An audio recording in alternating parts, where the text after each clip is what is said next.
marocaine des abords vasculaires de m'avoir invité et d'avoir contribué au développement des abords vasculaires dans toute une région et d'avoir permis aussi de nombreux échanges avec la Société française des abords vasculaires. Donc nous allons parler du cœur du patient dialysé. On connaît le risque cardiovasculaire de l'insuffisance rénale chronique de longue date. Déjà Bright avait déjà constaté une hypertrophie ventriculaire gauche chez les patients. On connaît aussi les risques cardiaques, et ceci depuis longtemps, des fistules artério-veineuses. Il n'empêche que Brescia et Fimino ont quand même eu une idée de génie qui a été de créer donc une fistule artério-veineuse distale en 1966 pour permettre donc la prise en charge des insuffisants rénaux chroniques terminaux. Et très rapidement, on a pu décrire les premiers cas d'insuffisance cardiaque à haut débit à Vienne en 1972.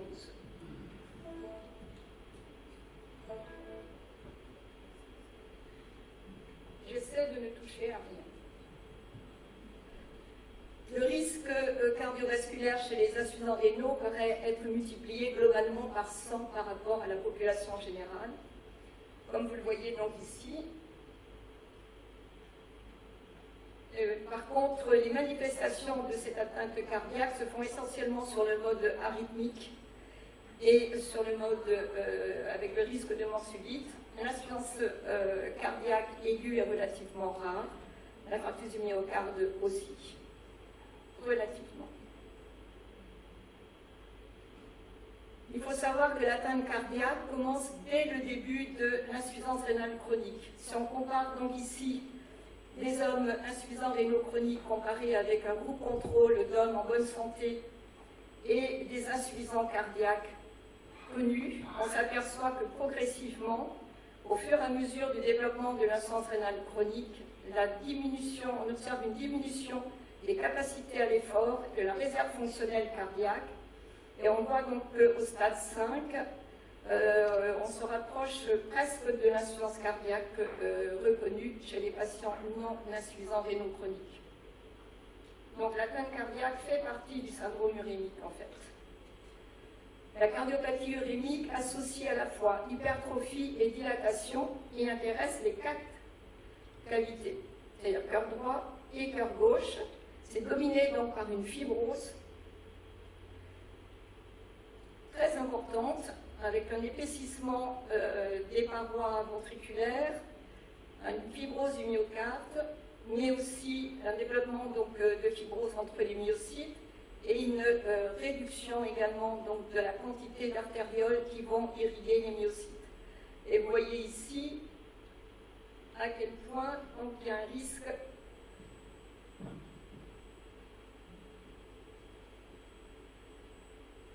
l'hypertrophie ventriculaire peut atteindre quand même, être extrêmement important jusqu'à pratiquement obstruer donc, la cavité ventriculaire.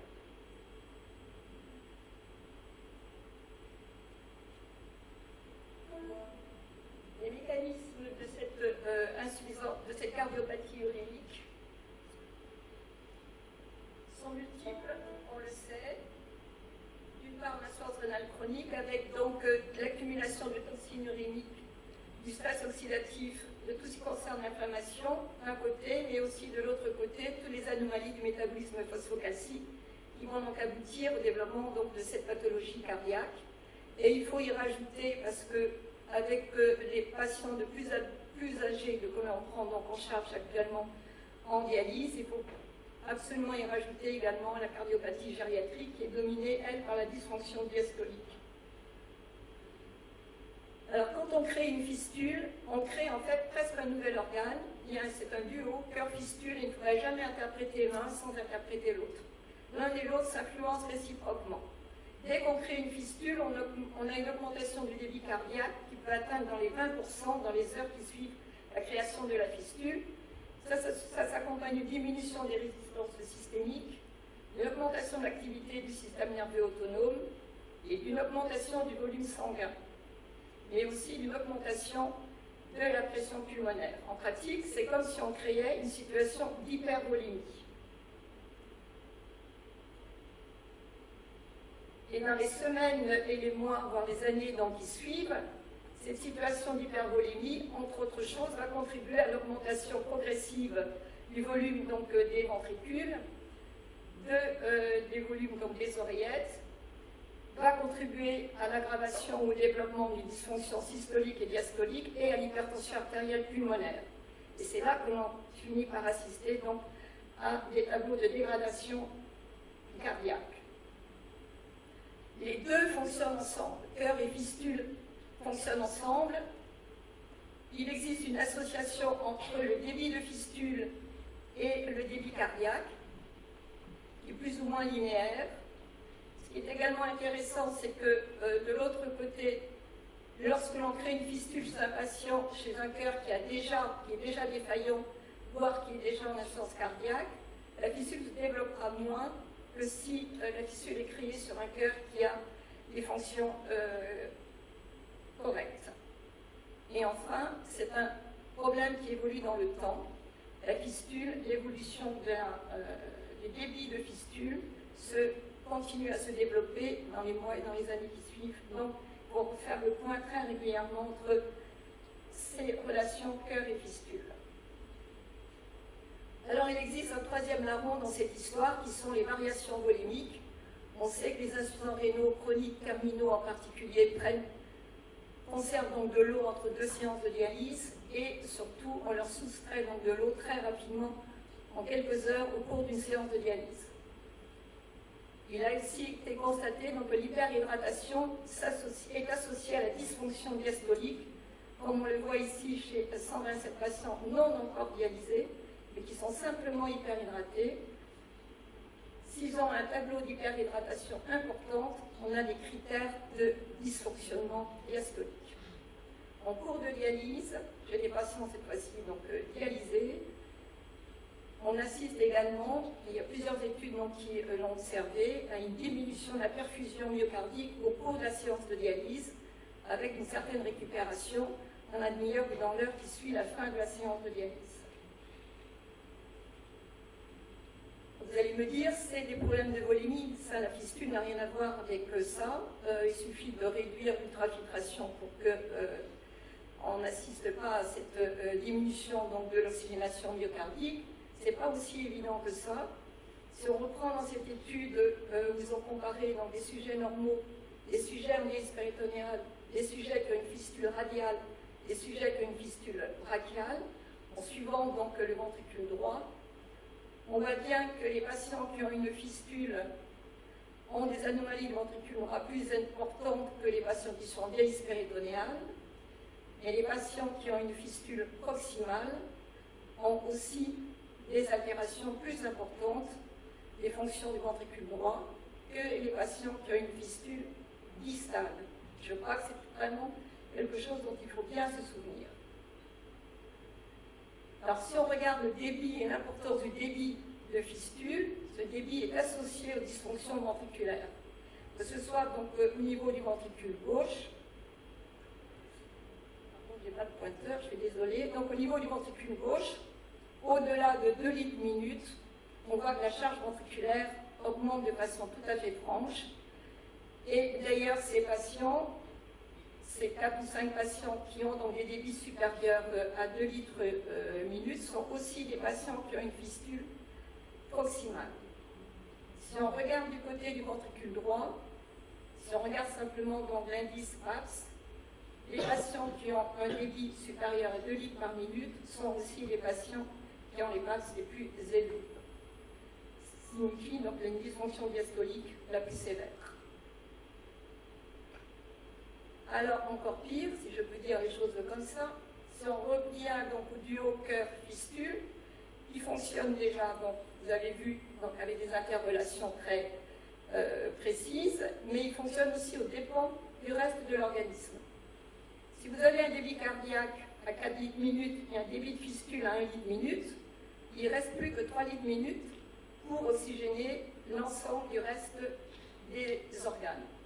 Si vous avez un débit cardiaque qui est simplement à 3 litres minute avec un débit de fistule à 1 litre minute, vous voyez bien qu'il reste très peu de volume suffisant, en tout cas de façon insuffisante, pour oxygéner l'ensemble du reste de l'organisme.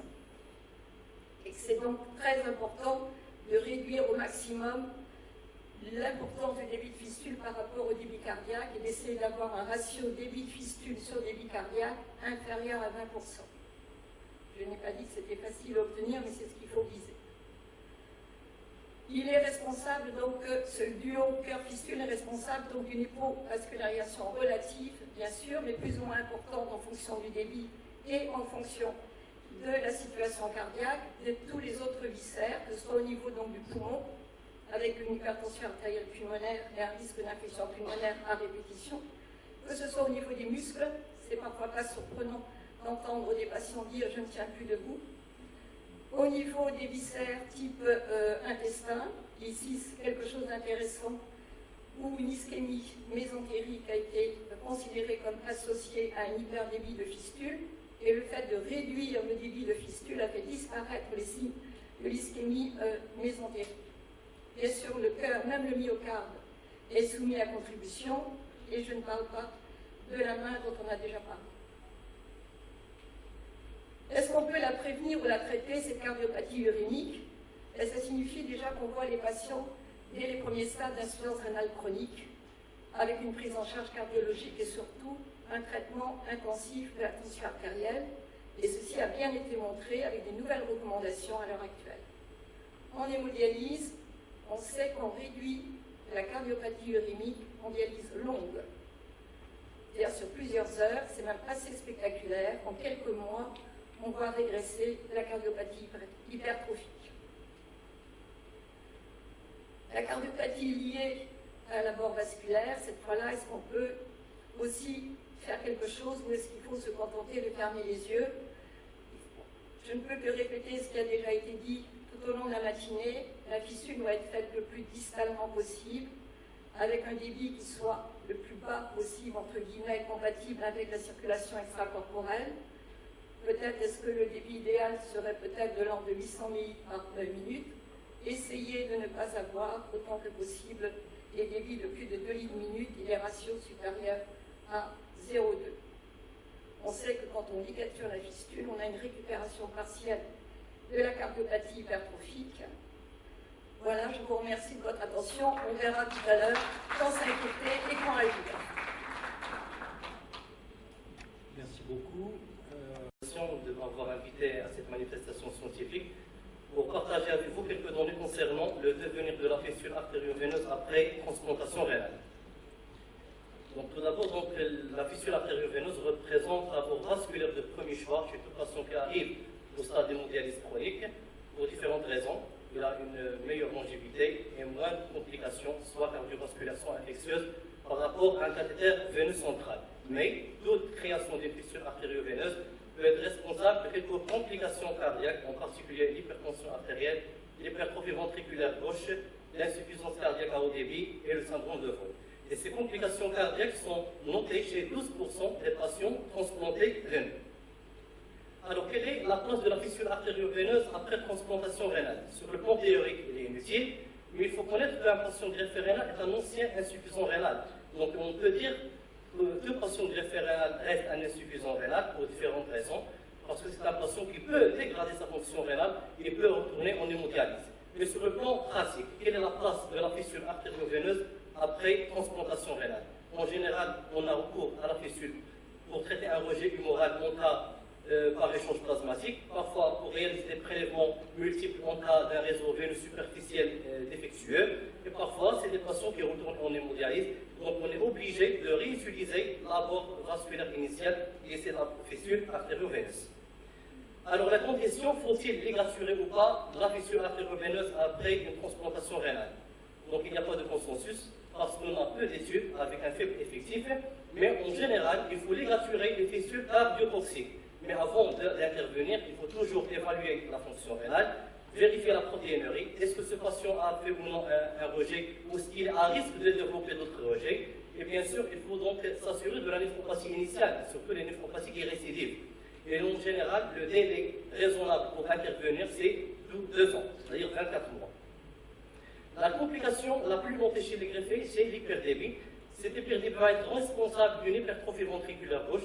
Et dans ce travail prospectif qui a intéressé 68 transplantés rénaux non diabétiques, Nous avons réalisé une échographie cardiaque à 12 mois et nous avons encore remarqué qu'il y a une corrélation significative mais négative entre la masse du ventricule gauche et le débit de filtration glomérulaire, c'est-à-dire les patients qui développent un HVG donc, sont à risque de dégrader leur fonction rénale.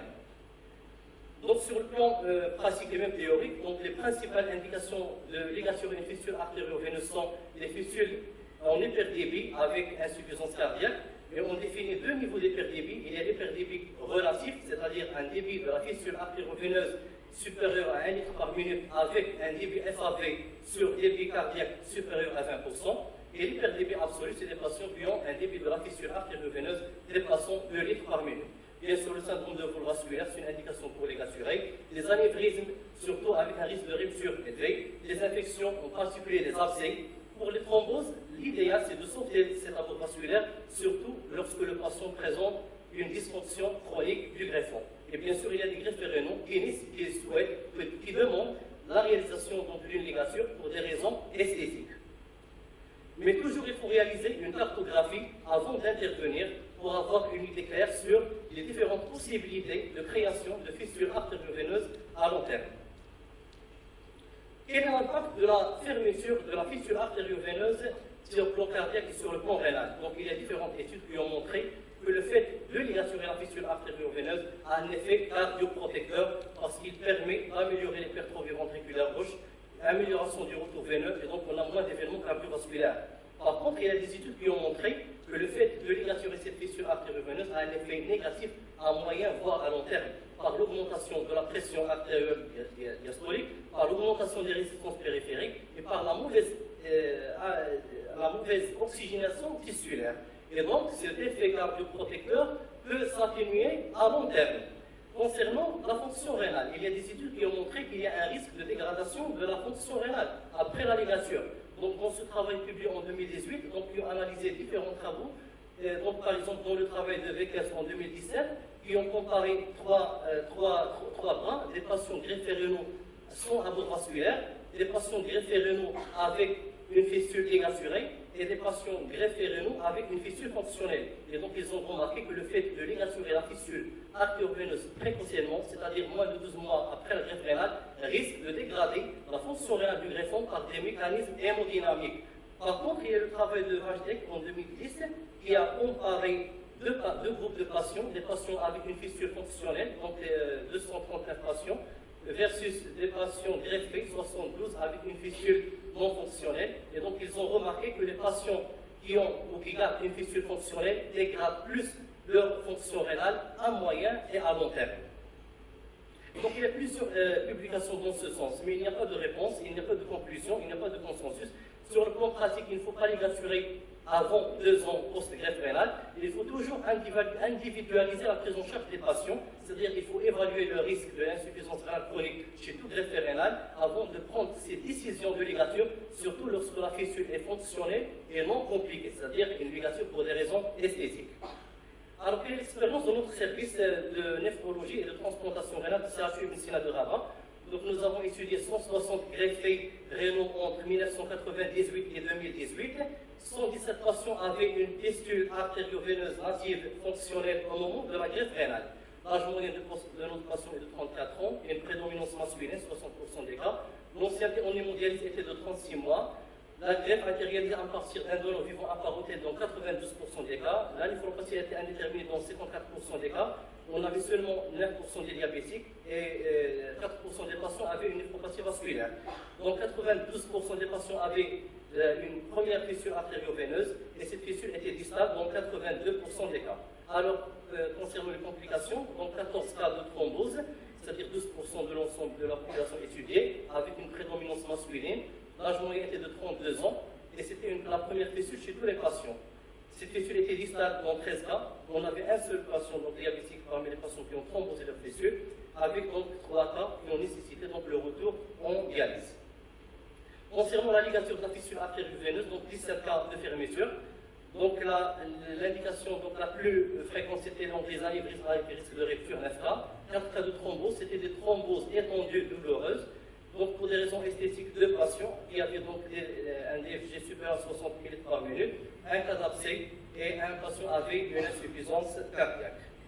Donc, concernant la survie rénale chez nos patients greffés, donc, ils rejoignent donc, les données de la littérature, donc une meilleure survie, donc à 1 an 81%, à 5 ans 87% et à 10 ans 78%. Et 10% de nos patients ont nécessité le retour à l'hémodialyse, et parmi donc, ces 10%, et donc 3 quarts de ces patients on a réutilisé la fissure artério-veineuse massive initiale.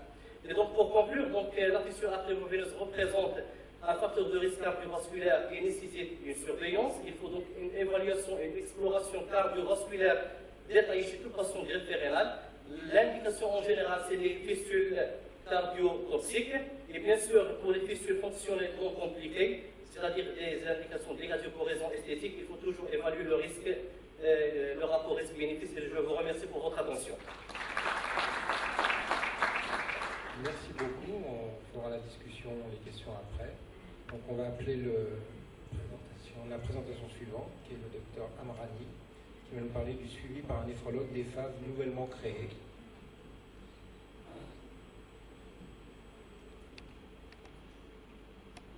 Donc, qui est plutôt pratique, qui découle de notre pratique de néphrologue de chaque jour, et qui consiste en la surveillance des fissures artério-veineuses nouvellement créées. Donc, ça peut paraître un peu anodin, mais il y a quelques aspects particuliers sur lesquels il faut focaliser pour mieux préserver cette safe line des patients hémodialysés. Alors pourquoi surveiller les tissus nouvellement créés? Tout simplement pour dépister précocement les complications, notamment la sténose et la thrombose. Donc ceci a pour objectif aussi de prévenir les conséquences de ces thromboses, donc notamment préserver la qualité de vie des malades, diminuer la morbidité et la mortalité, bien sûr diminuer le coût des soins, le recours au cathéter veineux central avec toutes les complications qui en découlent, et surtout prévenir l'altération du réseau capillaire veineux des malades. Alors la surveillance des abords vasculaires nouvellement créés commence directement post-opératoire. Donc une hospitalisation de 24 à 48 heures est généralement préconisée en position couchée. Il faut surveiller bien sûr tout incident hémorragique, surveiller le tril chaque 2 heures. Certains auteurs peuvent proposer une médication à base d'antiagrégants plaquettaires. Ces médicaments vont prouver leur efficacité pour la réduction des thromboses précoces en améliorant la perméabilité de la fissure artério-veineuse. Cependant, il n'y a pas de bénéfice avéré sur la maturation, mais il n'y a surtout pas plus de risque de saignement. Donc, s'il y a une indication, si la procédure chirurgicale est délicate, donc il vaut mieux mettre un antiagrégant plaquettaire. Anticoagulant, non, ça augmente le risque hémorragique. Ensuite, l'éducation du malade, bien sûr, ça commence dès que l'anesthésie a perdu son effet. Donc, directement, on conseille au malade l'autosurveillance plusieurs fois par jour. Donc, il doit palper le tril de manière assez fréquente, surtout les premières semaines. Une hygiène exemplaire est observée obligatoirement. Il faut garder le pansement minimum 12 heures par des patients qui retournent de l'hémodialyse. Il faut porter des vêtements larges, en coton bien sûr. Il ne faut surtout pas accepter tout geste médical sur le bras porteur de la fissure, notamment pas de prélèvement, pas de prise de tension artérielle. Et il faut consulter à la moindre anomalie, ne pas attendre que la fissure arrête de fonctionner pour venir le soir consulter. Donc, sinon, il faut conseiller aux malades d'éviter tout effort physique avec le bras porteur de la fissure, porter des gants de protection lors des manœuvres de bricolage et éviter aussi l'exposition solaire parce que ça expose aux thromboses. Donc ensuite vient l'examen clinique de routine. Donc toutes les recommandations s'accordent que c'est indispensable de la prise en charge des fissures et du dépistage des complications précoces. Donc de manière basique, donc, ça commence par une inspection. Donc le patient est dévêtu jusqu'à la racine du membre. Il faut examiner bien sûr la peau en regard de la fissure, examiner la poitrine. Il ne faut pas oublier d'examiner les seins également, et la poitrine aussi à la recherche de circulation collatérale par exemple. Donc le cordon veineux est artérialisé, il est dilaté de manière homogène, donc il n'y a pas de rétrécissement visible. Les collatérales ne doivent pas être visibles sinon peu dilatées. Pas de différence de volume bien sûr avec le membre collatéral. On enchaîne par la palpation, donc la palpation du cordon veineux qui doit être souple, impressible, sans rétrécissement ni induration perceptible. Donc, avec un peu d'expérience et de patience, on peut apprécier le diamètre ou la profondeur. On peut s'aider d'un garrot proximal.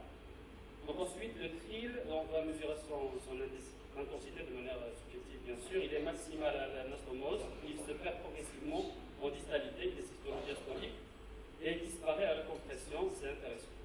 Donc, ensuite, on va prendre la température du membre, bien sûr, à la recherche d'un syndrome de vol. Le patient rapportera bien sûr des signes neuromusculaires, type de paresthésie, diminution de la force musculaire et refroidissement du membre.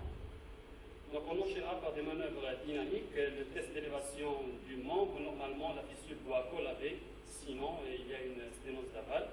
Ensuite, le test d'augmentation du pouls après compression, c'est quoi? C'est la compression de la fistule à une vingtaine de centimètres de l'anastomose et la palpation à 5 cm de l'anastomose. Donc normalement, on devrait avoir une augmentation du pouls à ce niveau, sinon cela signerait l'existence d'une insuffisance de vascularisation artérielle ou bien la présence de collatéral. On enchaîne par l'auscultation, bien sûr on cherche le souple, qui est systolo-diastolique, donc on le cherche tout au long du cordon. Il doit s'estomper progressivement vers l'aval. Il ne doit y avoir ni renforcement, ni une variation d'intensité précoce. Donc le patient arrive en hémodialyse, la fistule fonctionne très bien. Donc généralement, après la 4e, 6e semaine de compression, on est prêt à exploiter. C'est une fistule idéale qui a 6 mm de calibre, une profondeur inférieure à 6 mm, un NDB qui est supérieur à 600 millilitres par minute.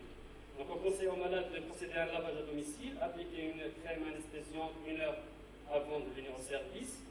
L'examen clinique est fait par l'infirmier d'hémodialyse, confirmé par le médecin si besoin. Donc l'infirmier applique une désinfection large par des gants stériles. La ponction, surtout les premières ponctions, se font par un infirmier expérimenté, c'est très important, en utilisant des aiguilles de faible calibre. Donc une fois la machine en marche, on mesure et on consigne les pressions dynamiques, donc les pressions pré-pompe et post-pompe. Et en fin de dialyse, on consigne le temps d'hémostase de la fistule, qui est généralement une dizaine de minutes. En hémodialyse, nous, néphrologues, on dispose d'outils très importants et très pratiques pour surveiller les fistules. On peut mesurer ce qu'on appelle la recirculation de la voie vasculaire. C'est quoi? C'est la quantité du sang réinjecté par l'aiguille veineuse qui est directement réaspirée par l'aiguille artérielle qui va repartir dans le dialyseur et causer une hémodilution des toxines uriniques et donc baisser la qualité de l'hémodialyse. Ceci est un signe indirect de la présence d'une sténose de la fistule. Sa valeur optimale doit être inférieure à 5%. Comment le mesurer? On a deux méthodes.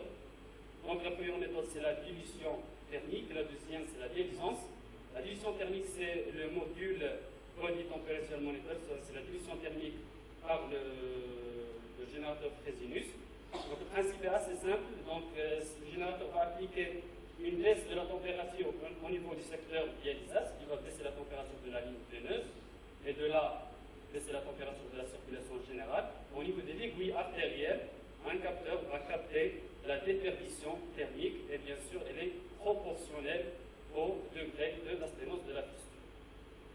Il faut savoir que ce module, bien qu'il est intéressant, il donne une idée sur la recirculation globale, la recirculation de la voie vasculaire et la recirculation cardio-pulmonaire. Donc lorsqu'on a une recirculation élevée, donc on se pose la question, est-ce que c'est une insuffisance cardiaque ou bien une sténose de la voie vasculaire?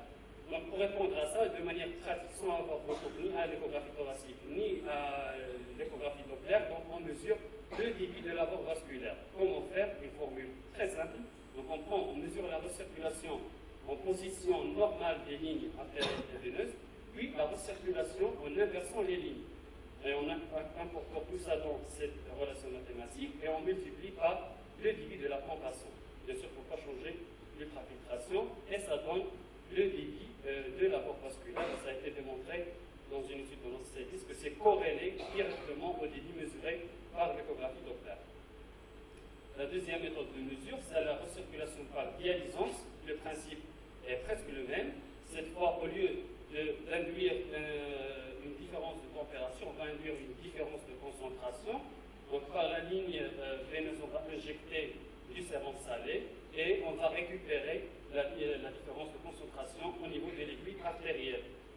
Cet appareil, donc il est tout petit, utilisation facile, sauf qu'il ne mesure pas en temps réel, on mesure à la demande. Alors il permet de mesurer le débit de la voie vasculaire, mais aussi le débit cardiaque, ce qui est intéressant. Alors comme vous voyez, l'utilisation est très simple, ce sont deux capteurs qui sont branchés sur des lignes artérielles et veineuses. Lorsqu'il n'y a pas de circulation, donc on a juste la détection de la concentration du sérum salé dans la ligne veineuse. Lorsqu'on a une recirculation, vous avez donc, cette petite colline rouge, c'est la détection d'une petite concentration au niveau de la ligne artérielle, et c'est un signe de recirculation un peu après. C'est plus on a du rouge, plus on a de la recirculation. En inversant les lignes, par la même formule mathématique qui est intégrée au calculateur, on peut avoir le débit de la fissure. C'est très important de faire ça. Pourquoi? Donc, en clinique, en pratique courante, parce que ça permet de faire un protocole de surveillance des abords vasculaires. Donc, avec ces deux outils, si l'abord vasculaire limite à plus de 1000 ml minute, une mesure trimestrielle est suffisante. Je ne reviendrai pas sur les fissures hyperdivitantes au-delà de 2 litres avec un ratio supérieur à 20%, ça c'est l'insuffisance cardiaque, il faut réduire chirurgicalement. Un débit entre 600 et 1000 serait l'idéal, donc on va renforcer la surveillance, donc entre une mesure par mois. Lorsque le débit commence à chuter, c'est là où la sténose commence à se développer, ou si on a une perte du débit au-delà de 25% par rapport à la dernière mesure, donc c'est là où on indique l'échographie Doppler et on propose une correction chirurgicale programmée. Alors sinon, si le débit est inférieur à 300 ml minute, alors là, il faut commencer doubler un traitement anticoagulant, faire une échographie Doppler et programmer une correction chirurgicale dans les 24 à 48 heures. Sinon, c'est la thrombose reste assurée. Alors, tous ces outils cliniques et techniques permettent au final de dépister trois grands types de sténoses. Il y a les sténoses d'amont, ou les inflow-sténosis. Ce sont des sténoses qui surviennent avant l'aiguille veineuse, ce sont les plus fréquentes, donc on les retrouve à 5 cm environ après l'anastomose. Donc à ce moment, donc, cliniquement, le tril est bas, on aura une dilatation, un renforcement du souffle, des difficultés à augmenter le débit de compassion, l'infirmier vous appelle, docteur, la fistule collable, c'est le signe pathognomonique. Alors, bien sûr, on aura une pression artérielle fréquente qui est élevée et la recirculation qui est élevée. Les sténoses d'aval ou l'outflow sténosis, c'est-à-dire après l'aiguille veineuse, la fistule sera bien évidemment hyperpulsative parce qu'il y a un blocage, il y aura un œdème du membre, on aura un tril, un développement des collatérales et absence de vidange à la surélévation du membre, la pression veineuse dynamique est bien sûr élevée et le temps d'hémostase est élevé. Troisième type de sténose sont les sténoses centrales, qui sont l'apanage des cathéters veineux centraux. Dans ce cas, on aura un œdème du membre, une circulation collatérale proximale assez importante et assez développée, et un tril, donc à ce niveau-là, dans la région sous-clavière, la pression veineuse au niveau de la machine est élevée, et le temps d'hémostase est allongé. Bien sûr, à la surélévation, il n'y aura pas de vidange complète.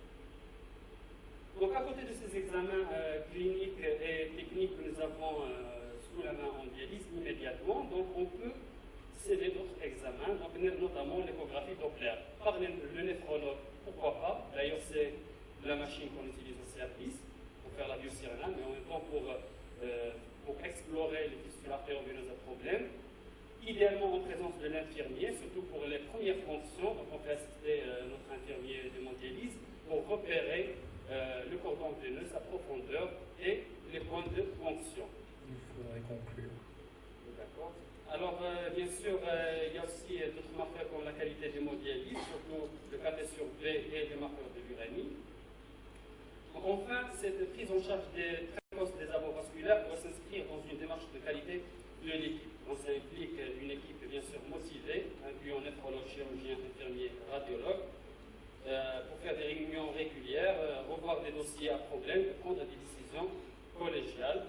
Et bien sûr, pour arriver à ce niveau, il faut avoir un processus qualité qui se base sur la formation théorique et pratique, sur l'éducation du personnel et des malades par des brochures, des poster, la mise au point de protocoles sous forme de fiches ou de bases de données, et définir des critères de qualité de notre démarche, notamment la satisfaction du malade, le nombre de sténoses détectées par l'examen clinique, et surtout la proportion des patients à risque de thrombose sans thrombose à la fin du processus de surveillance.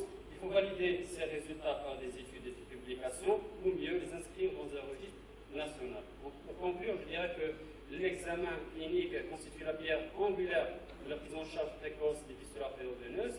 En dialyse, nous disposons de la mesure du débit par les méthodes de dilution thermique et par dialysance.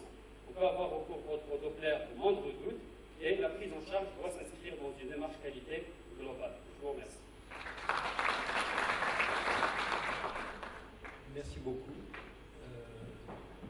Donc on va appeler l'intervenant suivant, le docteur Benamar. Peut-on considérer le diabétique comme un malade à part?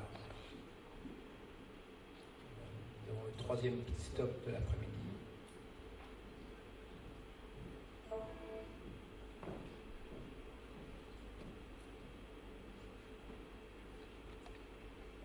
C'est un congrès national et je ne sais pas par quoi commencer. En tout cas, tout a été dit ce matin sur le diabétique, sur les fistules, sur les examens avant, après. On a donc continué ces débuts d'après-midi par la présentation de l'examen d'une fistule et comment dépister les complications. Mais il y a toujours des choses à dire et à compléter. En matière d'abord vasculaire et du diabétique.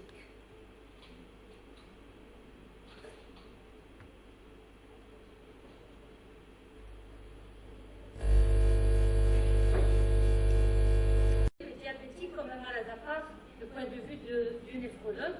Alors déjà, je vais commencer par parler de quelques particularités chez le diabétique en milieu néphrologique.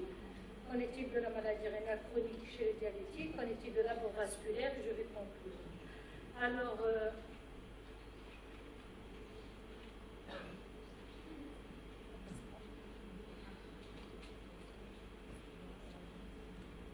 les particularités du patient diabétique en milieu néphrologique. Déjà un peu donc, dans notre contexte marocain, les études, donc l'étude Marémar a bien donc montré et conclu que le diabète constitue la première cause de maladie rénale chronique au Maroc. Le registre magrédial, donc en 2007, il a bien montré que le diabète constitue la première cause de mise en dialyse ou en greffe et que cette prévalence du diabète augmente avec l'âge du patient.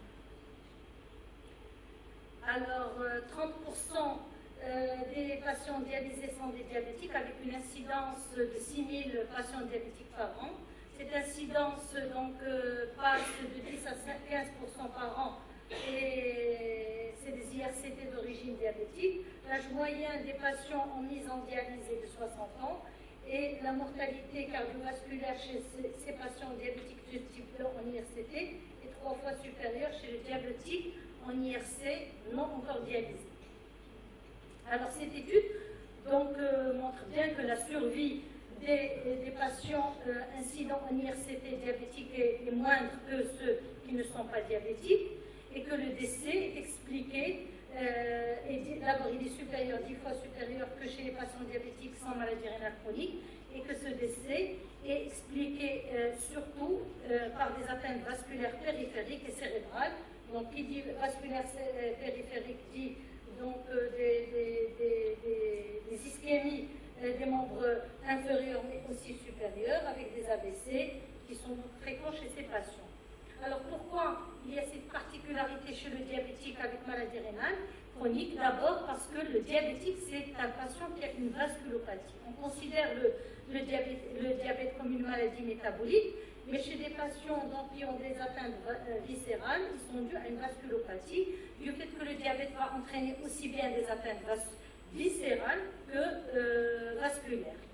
Alors la particularité du diabétique en maladie rénale chronique, c'est qu'en plus des signes généraux des atteintes viscérales en rapport avec le corps, comme on vient de l'écouter cet après-midi, avec un état général précaire des insuffisances cardiaques en rapport avec sa maladie diabétique, Il y a des neuropathies végétatives qui vont être responsables des hypotensions artérielles et par conséquent donc des problèmes artériels et vasculaires, un syndrome métabolique avec une obésité. Et sur le plan local, il a des problèmes vasculaires, donc comme on vient de l'écouter depuis ce matin, artériopathie diffuse des membres supérieurs, des calcifications circonférentielles occluses en rapport avec le diabète lui-même, mais en rapport aussi avec des complications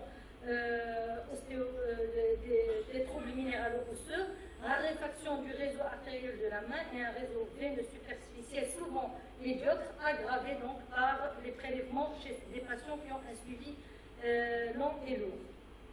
Alors, maintenant qu'on a vu la particularité du patient diabétique au milieu néphrologique, qu'en est-il de la maladie rénale chronique chez le diabétique? Nous savons tous qu'en milieu néphrologique, l'évolution de la maladie rénale se fait par des stades, donc allant d'un stade modéré jusqu'à une insuffisance rénale chronique terminale, et cette évolution est variable en fonction de la maladie rénale initiale.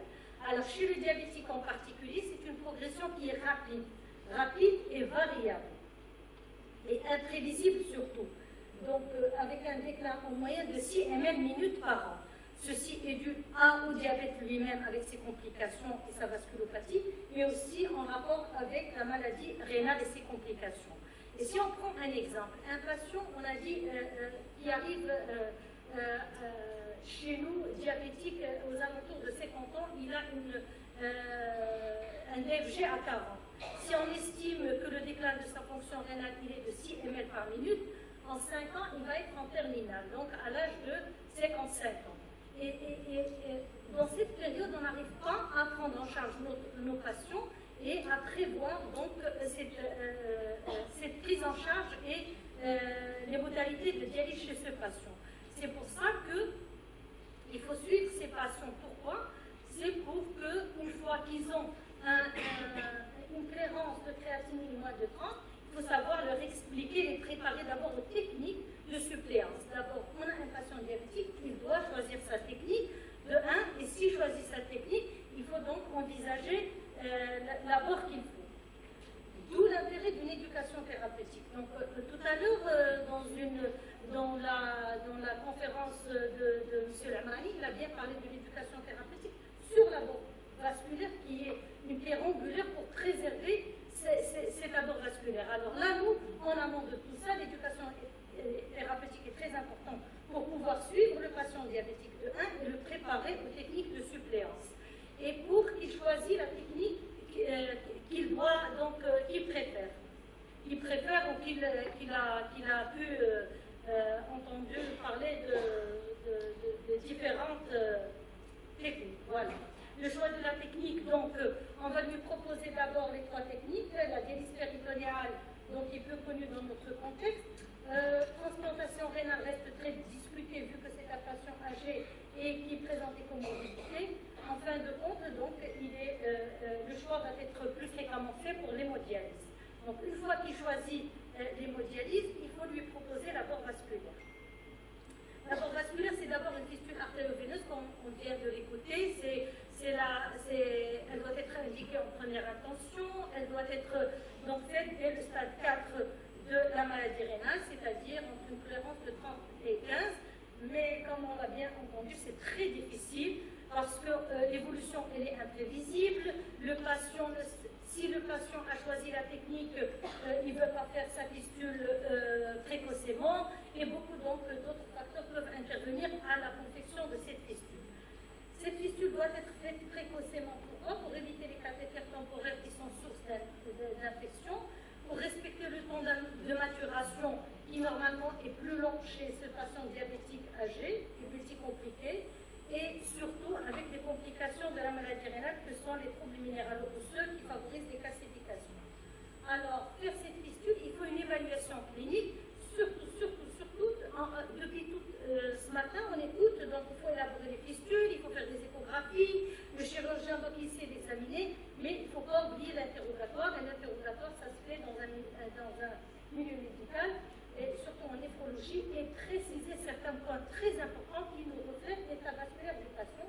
C'est les cathéters, comme j'ai entendu ce matin, est-ce qu'il a eu des pacemakers, est-ce qu'il a eu des interventions donc, cardiaques ou vasculaires, les hospitalisations auparavant, surtout en réanimation, qui vont bousiller le réseau veineux, les comorbidités associées notamment à l'insuffisance cardiaque ou l'artériopathie différentes des membres inférieurs, qui est un reflet de l'état vasculaire du patient, et surtout l'examen clinique du membre dominant pour préparer le patient à la fistule. Donc, à côté de l'interrogatoire et de l'examen clinique, qu'on va donc partager avec nos amis vasculaires, et c'est pour ça qu'un patient qui va avoir une fistule, nous préférons le voir ensemble, vasculaire et néphrologue, pour décider de ce qu'on va faire d'abord localement, et puis pour le suivi avec les radiologues et avec donc les vasculaires pour une éventuelle surveillance de son abord qui a été fait.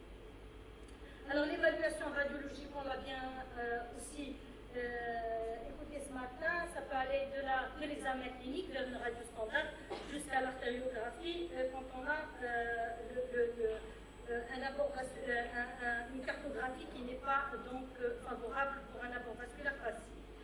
Tout ça pour éviter quoi? Le risque redoutable qui est la thrombose veineuse, qui est très fréquente chez le diabétique. Pourquoi? Parce que c'est d'abord un terrain vasculaire précaire chez ce patient, une dysautonomie végétative avec des risques d'hypotension qui favorisent donc les thromboses immédiates et une cardiopathie ischémique généralement à l'initiation de l'hémodialyse. Et tout ça, donc, pour l'éviter, il faut une prise en charge multidisciplinaire, donc, qui actuellement va être donc faite avec les néphrologues, les chirurgiens vasculaires et les radiologues. Alors, maintenant, on a compris qu'un abord vasculaire est difficile à faire, en l'occurrence chez le diabétique, et il est imprévisible. Surtout que j'ai bien vu dans cette étude, 84% des IRCT débutent en urgence leur séance d'hémodialyse, qu'ils soient programmés ou non avec des fistules ou pas. Ils commencent leur dialyse avec des cathéters.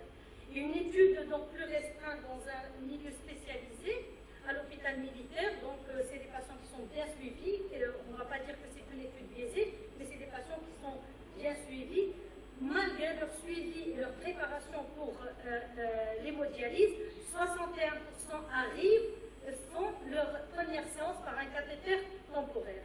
Donc ceci montre bien que chez ce patient diabétique, les patients toujours, on n'utilise pas les fistules artério-veineuses de prime abord pour la première séance d'hémodialyse. Pourquoi? Parce que, c'est une référence tardive, mais même les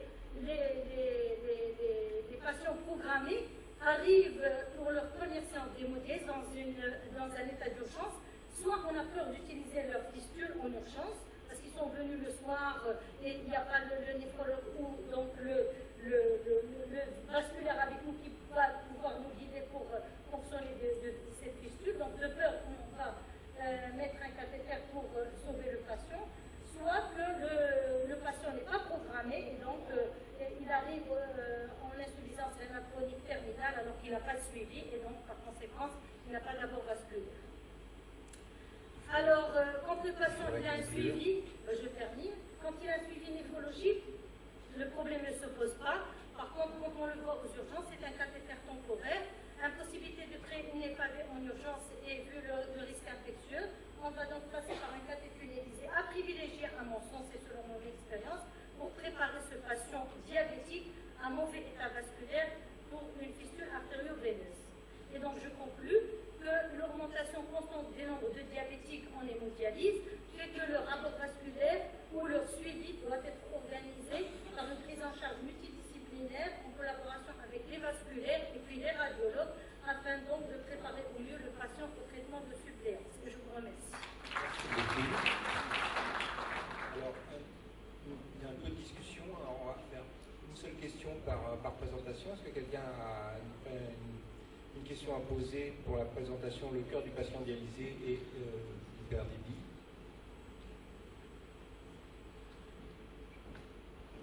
Non, a priori, Josette, c'était très clair. Donc, que faire de la FAV après transplantation rénale? Une question? Oui? Dans la salle. Vous dire que c'est vrai que la question qui se pose après une greffe, il faut bien le dire, une greffe réussie, et qu'on puisse discuter éventuellement une fermeture de fistule artério-veineuse. Sinon, c'est la garder le plus possible, parce que c'est un patient qui est, j'avais dit au départ, c'est un insuffisant rénal chronique qui a été traité par la greffe, mais il reste un malade rénal chronique. Donc il faudrait absolument discuter la fermeture de la fistule chez quelqu'un qui a une greffe réussie. Et moi je pense que également cette fistule artério-veineuse a un élément quand même disons positif dans la surveillance de ce patient au décours de la greffe qu'il faudrait rapporter. Souvent quand on parle de la fistule artério-veineuse chez un greffé rénal et une surveillance au bloc, je vous donne juste un exemple parce que ça disons, un vécu sur 2 ou 3 fistules qui se sont thrombosées au décours d'une greffe rénale, et s'en est suivi une thrombose de la veine du greffon. Donc il y a des éléments de surveillance qu'il faudrait peut-être également ajouter au bienfait de la fistule artério-veineuse chez le patient qu'on voudrait greffer. Parce que quand on fait des préemptifs, souvent c'est sur des amours vasculaires temporaires et éventuellement tunnelisés. On ne crée jamais une fistule artério-veineuse et il y a des complications qui peuvent ne pas se voir. Merci. Réponse. Le greffon, c'est-à-dire le patient a une fonction rénale normale. Donc il faut s'assurer qu'il n'y a pas une dysfonction chronique du greffon avant toute décision de ligation. Et respecter les 2 ans, parce que les 2 premières années, il y a le risque de rejet, il y a le risque donc, immunologique est très élevé. Donc au-delà de 2 ans, on peut discuter la ligature. Mais si on a un problème cardiaque, une fistule cardiotoxique les 2 premières années, donc en fin de compte, il faut individualiser, il faut personnaliser la prise en charge de ces patients. Merci beaucoup. Alors une question pour le docteur Amrani, suivi par M. Amrani ici. Oui. Donc, il nous a dit qu'il fallait 48 heures de surveillance après la chirurgie des fistules. On les fait de plus en plus en ambulatoire. Alors comment on peut faire pour composer ces 2 éléments? En pratique, ce qu'on fait, nous, c'est une petite hospitalisation de 24 heures pour le patient généralement sortant, qui revient le lendemain pour revoir le pansement, pour changer le pansement chaque 2 jours. Sinon, pour les fistules qui nécessitent une superficialisation, les basiliques et tout ça, donc l'hospitalisation d'au moins 48 heures jusqu'à ablation du rodent est formellement indiquée dans ce cas. Et bien sûr, la surveillance s'ensuit de manière très rapide dans les premières semaines. Vaut mieux hospitaliser pendant 24-48 heures que de laisser le malade sortir et revenir avec une fistule qui est complètement thrombosée. C'est l'occasion de détecter les échecs précoces, les échecs immédiats, et donc de proposer une solution précoce tant que le malade est en hospitalier. Pas mal de fois, on a eu à reprendre les fistules le jour même ou le lendemain.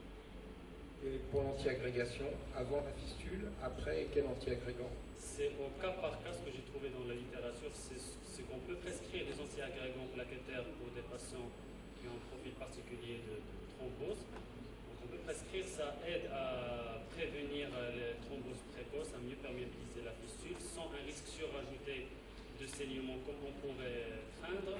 Pour les anticoagulations, l'anticoagulation par l'héparine fractionnée ou autre, c'est contre-indiqué, ça augmente franchement le risque hémorragique. Et puis la discussion reste ouverte avec le chirurgien vasculaire.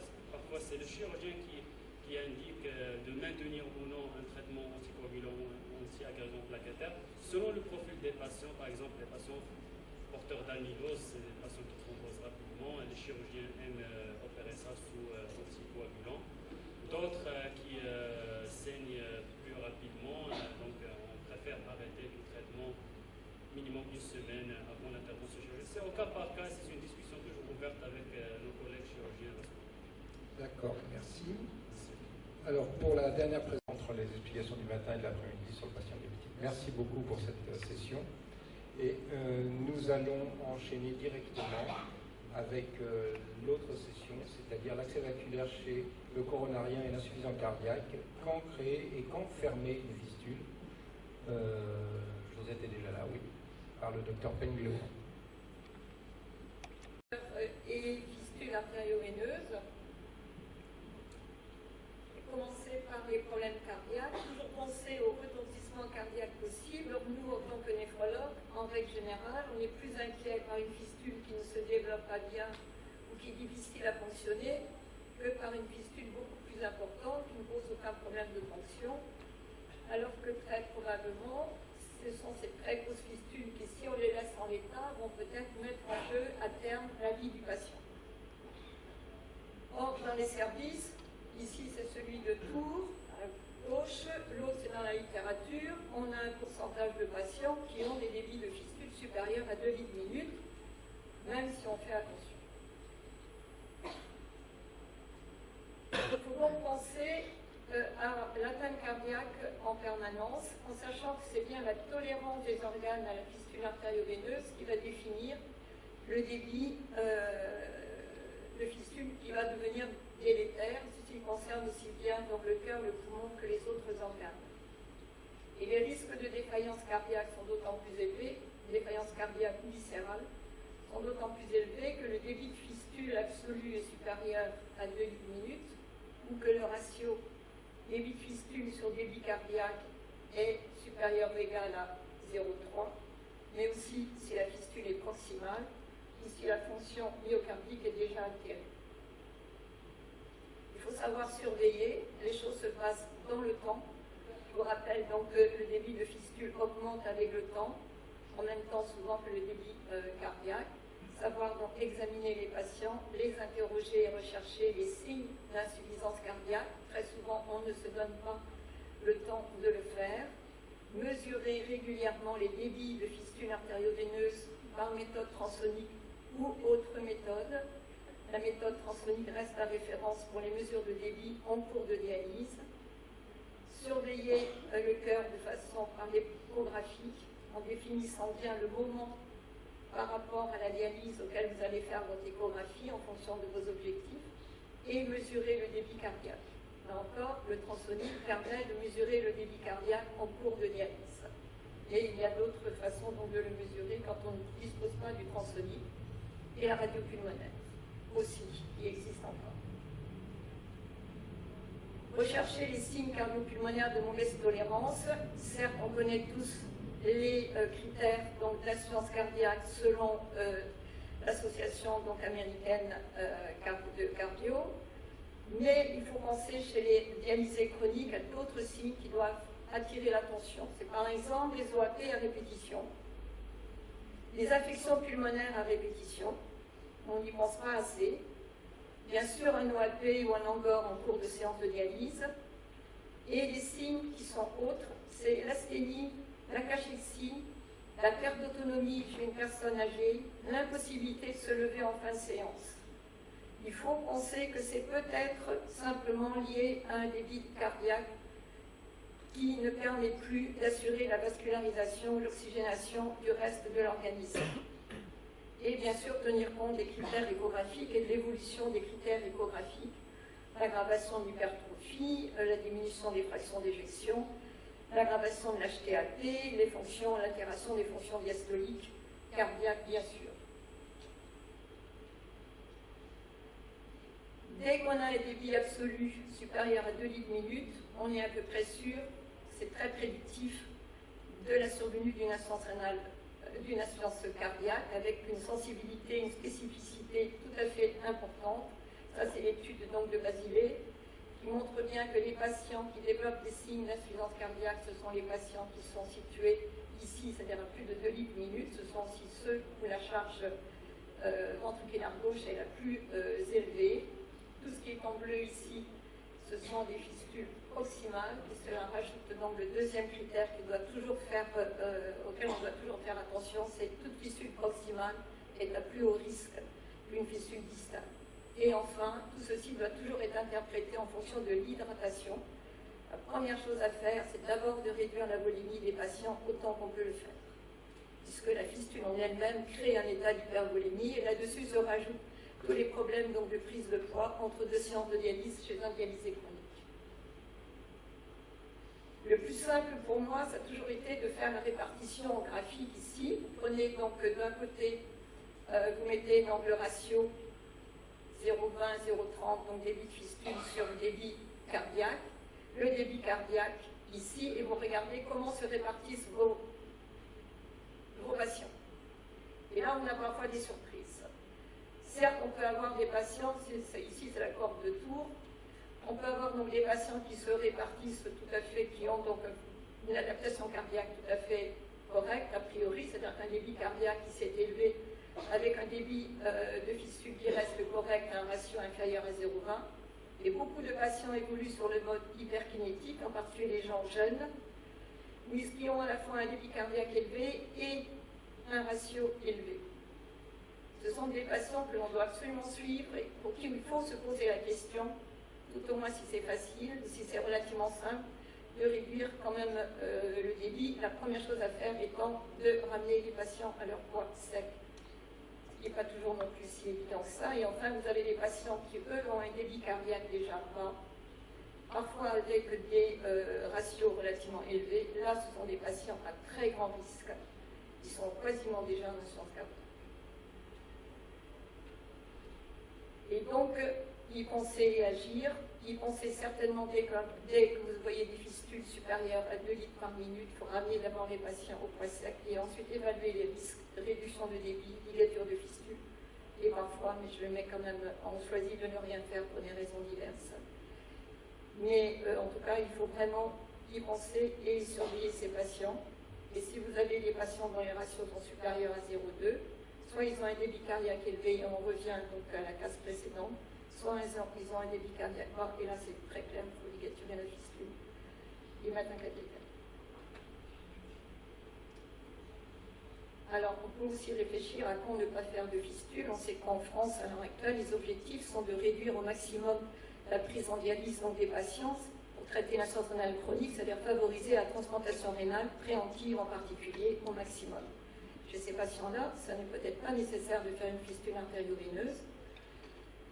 Il ne faut pas faire de fistule artério-veineuse, à mon sens, quand il y a une histoire connue d'insuffisance cardiaque, quand il y a une altération sévère des fonctions cardiaques, quand il y a une hypertension artérielle pulmonaire déjà sévère. Ne jamais faire une fistule artério-veineuse si elle n'est pas nécessaire. Revoir donc le problème de la fistule artério-veineuse chez le patient transplanté, et on vient donc d'en parler. Il reste une grosse interrogation, c'est sur l'intérêt ou non de faire une fistule artério-veineuse chez les patients âgés et très âgés.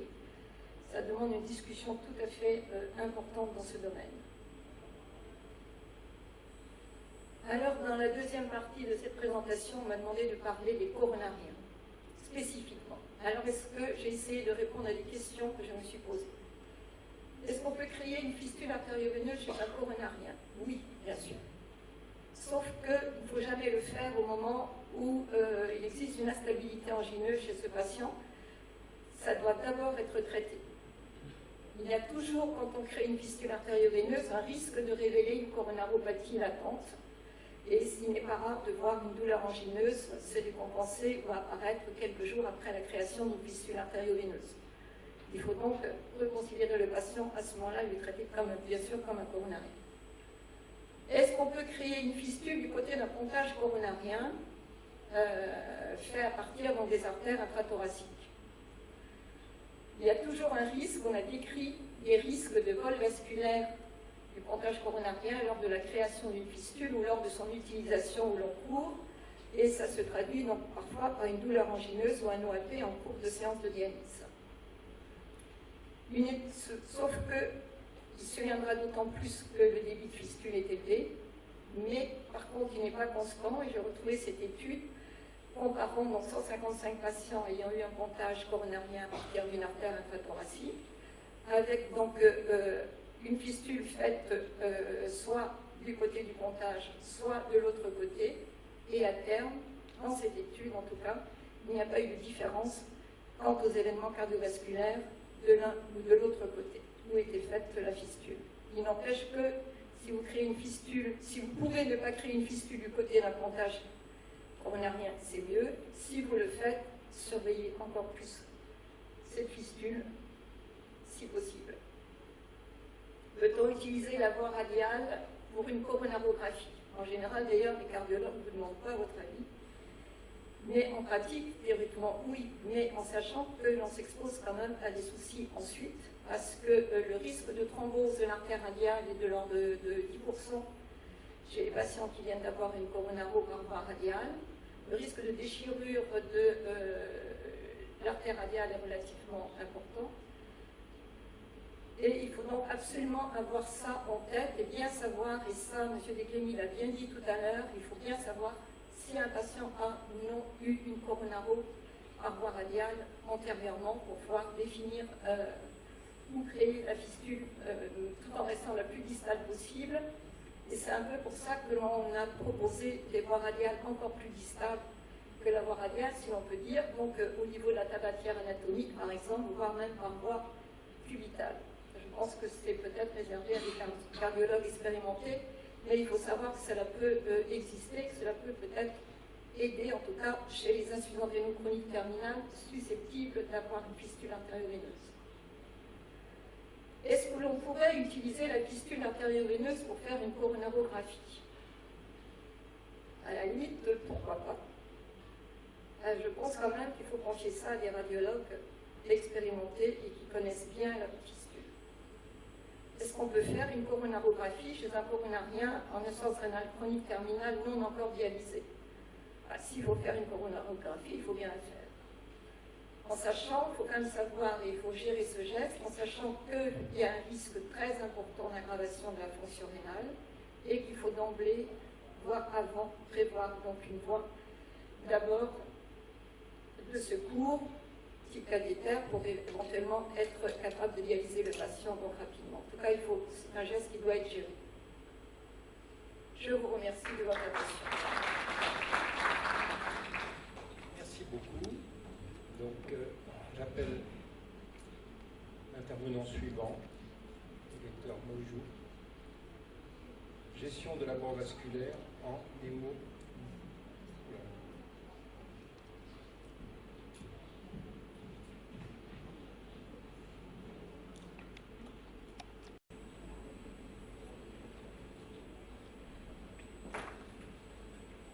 Bonjour à tous. Je vous rassure, dans la pause déj, j'ai essayé d'apprendre la présentation par cœur. En fait, il y a peut-être un technique, je pourrais continuer sans slide. Donc, en 2013, avec la militaire, quand on a voulu démarrer la dialyse, nous nous sommes heurtés à deux problèmes majeurs. Le premier, c'était une certaine réticence des patients pour démarrer, pour changer de thérapie, de l'hémodialyse conventionnelle vers l'hémodiafiltration. Mais le premier problème plus sérieux qu'on a eu, c'était les alarmes pendant la séance de dialyse, des alarmes en rapport avec une augmentation continue de la PTM. Ce qui dérangeait les patients, ce qui dérangeait l'équipe soignante et ce qui nous dérangeait nous-mêmes. C'était en 2013, la période de la publication des plus grands essais cliniques sur l'hémodiafiltration, notamment Contraste et surtout Ethol, premier essai clinique qui suggérait un certain intérêt de l'hémodiafiltration par rapport à l'hémodialyse conventionnelle, avec une amélioration de la survie. C'était après les études de cohorte. Par la suite, c'était les analyses post-hoc de Contraste et de Turkish qui convergeaient vers l'idée d'améliorer la survie en HDF en augmentant le volume convectif. Et les dernières méta-analyses, elles aussi convergent vers cette idée. En HDF, pour avoir une meilleure survie, il faut augmenter le débit convectif et aller vers des volumes supérieurs à 21 voire 23 litres. Pour arriver au paradigme actuel de la pratique de l'hémodiafiltration, on devrait faire de l'hémodiafiltration en line, c'est-à-dire une préparation extemporanée du liquide de substitution, surtout en post-dilution, une injection en post-dialyseur, mais surtout à faire de l'HDF à haut volume aux alentours de 23 litres.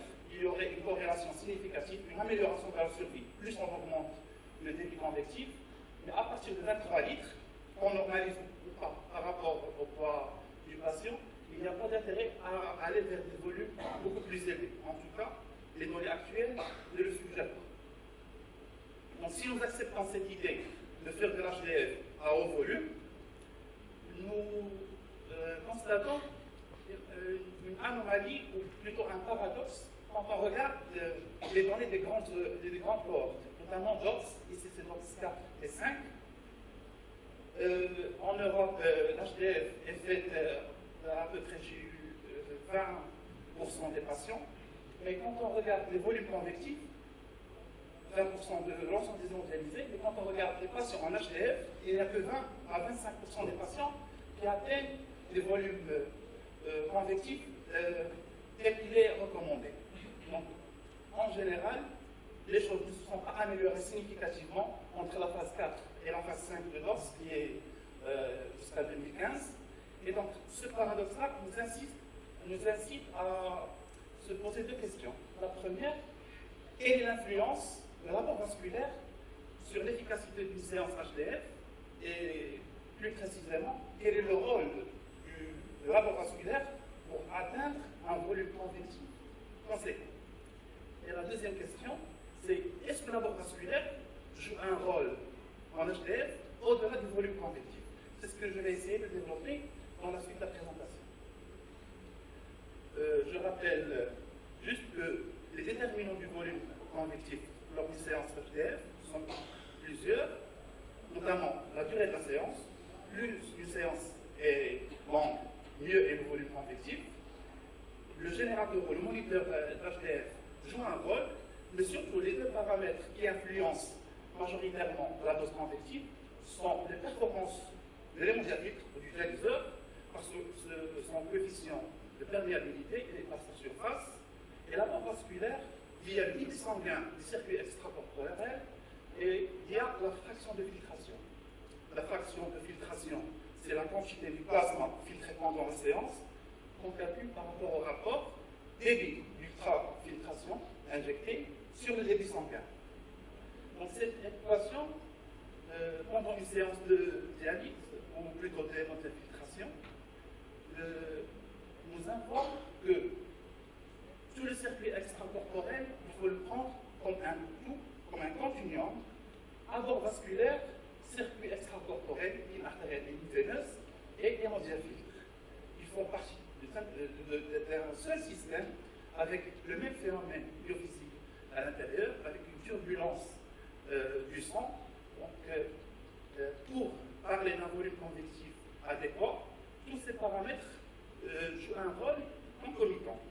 D'autant plus que les problèmes qu'on rencontre lors d'une séance HDF sont multifactoriels et on ne peut pas prendre un élément seul, on ne peut pas prendre un rapport vasculaire seul sans parler de l'hémodiafiltre, sans parler de la dose d'anticoagulation, sans regarder l'hémoglobine du patient, etc.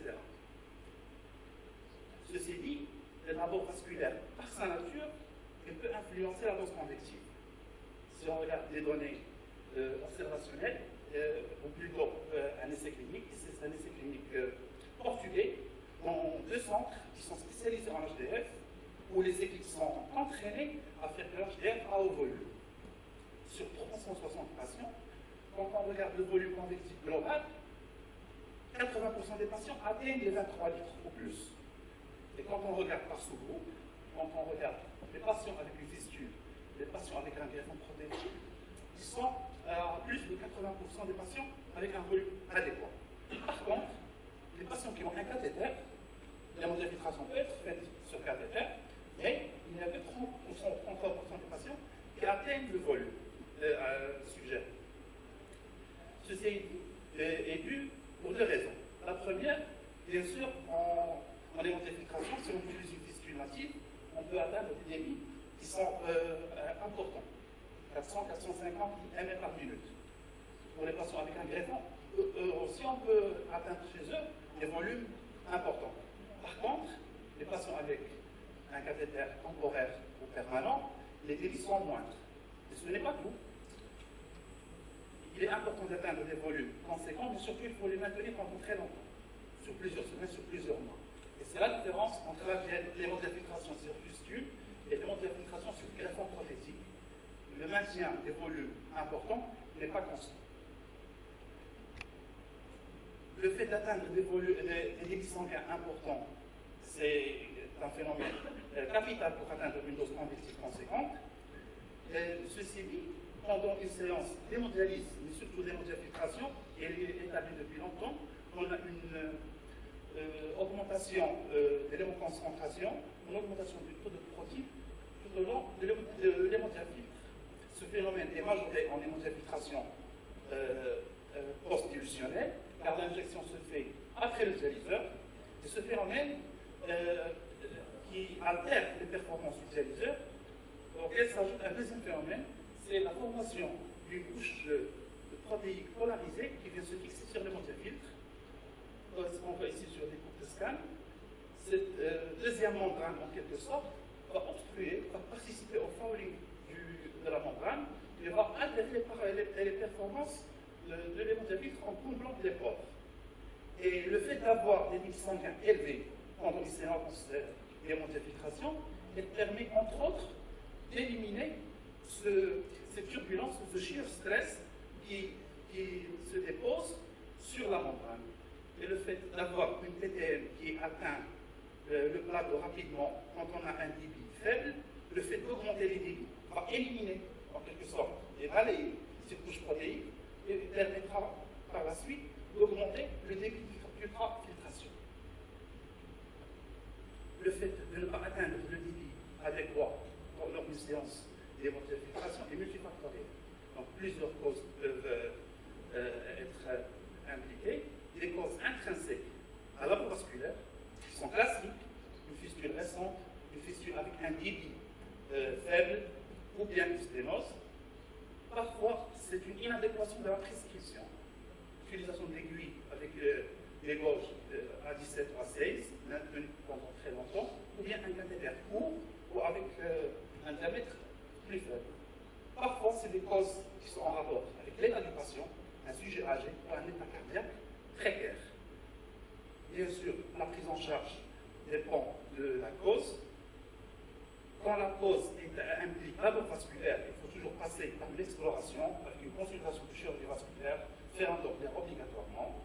Si c'est l'inadéquation de la prescription, il faut corriger, il faut aller vers des aiguilles, par exemple, avec un gauche plus faible, aller jusqu'à 15, voire même 14 gauche, changer la longueur du cathéter, si c'est un cathéter court, et si c'est l'état du patient qui est en cause, à ce moment-là, si l'état cardiaque le permet, il faut discuter s'il faut maintenir le patient en post-dilutionnel ou bien le changer carrément et le mettre en HDF pré-dilutionnel. Le fait d'atteindre l'objectif d'un volume convectif à 23 litres nécessite une démarche systémique, mais surtout graduelle. On va agir sur le temps de la séance, sur le débit sanguin et sur la fraction de filtration. Le premier paramètre qui est la durée de la séance, bien sûr, il est admis que plus la séance est longue, mieux est le volume convectif, mais c'est un paramètre en pratique difficile à faire, difficile de convaincre les patients de rester plus longtemps que 4 heures, parfois même pour le travail d'un centre, le fait de décaler le temps de débranchement peut être mal perçu. Le deuxième élément capital, c'est le débit sanguin. En moyenne, en HDF, on aura besoin de débit supérieur à 350 ml par minute. Il faut aller progressivement, si la dose n'est pas atteinte, vers 400 ml par minute, si l'état cardiaque du patient le permet.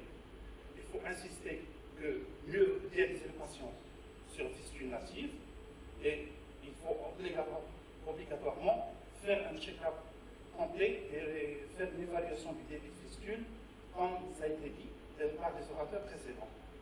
Vérifier la prescription toujours, voir quelle aiguille est utilisée, vaut mieux être sur 15 gauche. Le troisième élément, c'est la fraction de filtration, le rapport entre le débit d'injection et le débit sanguin. Comment on améliore la fraction de filtration? Idéalement, donc en moyenne, on sera à 26% de rapport jusqu'à 30%. On peut aller jusqu'à 33% si l'objectif en volume n'est pas atteint. Comment? En agissant sur le hémodiafiltre, on change de hémofiltre en matière de surface, ou bien on change de l'hémodiafiltre en matière de coefficient ultrafiltration. Et bien sûr, comme l'approche est globale, il faut regarder l'anticoagulation qui va être optimisée, et bien sûr regarder l'hémoglobine et revoir la dose d'érythropoïétine. Cette démarche graduelle, dite STERA, a été utilisée récemment dans un essai clinique hollandais. J'ai 144 patients où les investigateurs, ils ont agi surtout sur le débit sanguin et sur la fraction de filtration, et le fait de respecter ce type de protocole a permis d'atteindre des volumes convectifs chez plus de 80% des patients, et surtout maintenus pendant au moins 2 mois. Chez certains patients, en moyenne, chez 15 à 20% des patients, malgré le respect de ces règles, il est difficile d'atteindre un volume convectif élevé. Chez ces patients-là, peut-être qu'il faut se poser la question sur les maintenir en HTF ou bien les maintenir en HTF, mais en prédilutionnel. Les expériences japonaises confirment que c'est facile d'atteindre des volumes très hauts, en prédilution jusqu'à 40 litres, sans payer le prix d'une PTM élevée pendant la séance. Aussi, depuis quelques années maintenant, nous disposons sur certains générateurs de systèmes qui permettent la régulation du débit de substitution d'une manière automatique. Et il n'y a pas de mal à les utiliser, comme on peut le voir sur cette publication du groupe PTM. Une minorité de patients chez qui on n'arrivera pas à atteindre un volume convectif en post-dilution, car la quête d'un volume convectif élevé va se faire au prix d'une hémoconcentration, au prix d'une viscosité lors du circuit extracorporel, avec une PTM très élevée. Chez ces patients-là, le Claudio encore récemment propose une nouvelle approche en bénéficiant de l'apport de l'hémodéfiltration prédilutionnelle, mais aussi de la post-dilutionnelle, en utilisant ce qu'il a appelé la prédilution en demand. On maintient le patient en post-dilution, on fait des prédilutions intermittentes de temps en temps. À titre d'exemple, on fait une injection en prédilution de 200 ml sur 30 secondes au bout de chaque heure. Donc c'est toujours expérimental, il faut suivre cette approche de près. Le deuxième point rapidement, est-ce que la dose vasculaire en HTF joue un autre rôle au-delà de la dose convective? Il est parfaitement admis que les patients qui ont un débit sanguin élevé sont en général des patients bien portants avec un état cardiaque meilleur. Et ce constat a été à l'origine de beaucoup de malinterprétations des essais cliniques, notamment dans les suppressols, où les patients qui n'atteignaient pas le volume convectif ou un débit sanguin élevé dans la phase de Rani, ils étaient exclus. Et la randomisation n'a inclus que les patients qui ont déjà un débit sanguin élevé. Un débit sanguin élevé veut dire un état cardiaque élevé, et donc une meilleure survie cardiovasculaire sans rentrer en considération l'apport de l'HDF.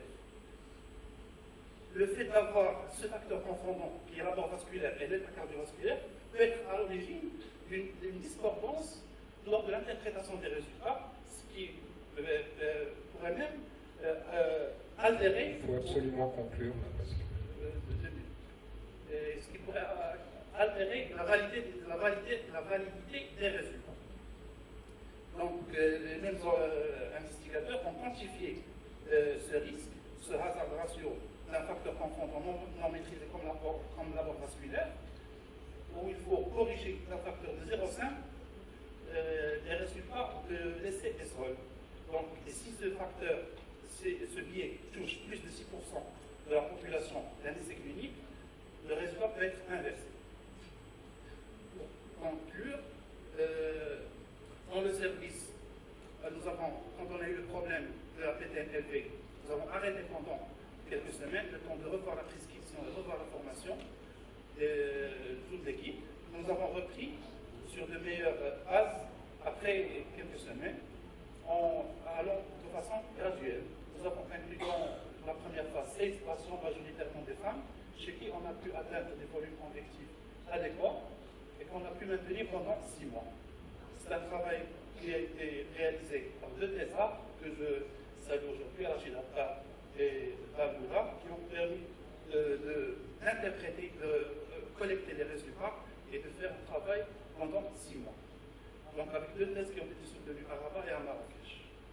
Pour conclure, l'efficacité de l'HDF est liée à la dose convective, où l'apport vasculaire joue un rôle primordial. L'amélioration du volume convectif est une approche systémique, avec comme remarque sur les essais cliniques, l'apport vasculaire constitue un facteur de morbimortalité cardiovasculaire dont le rôle est à maîtriser dans les essais cliniques prochains. Je vous remercie.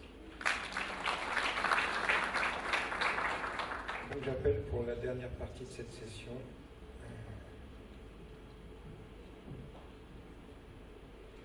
Docteur Chanqui, des saignements prolongés des fistules pendant et après la dialyse. En essayant de tenir 10 minutes, s'il vous plaît.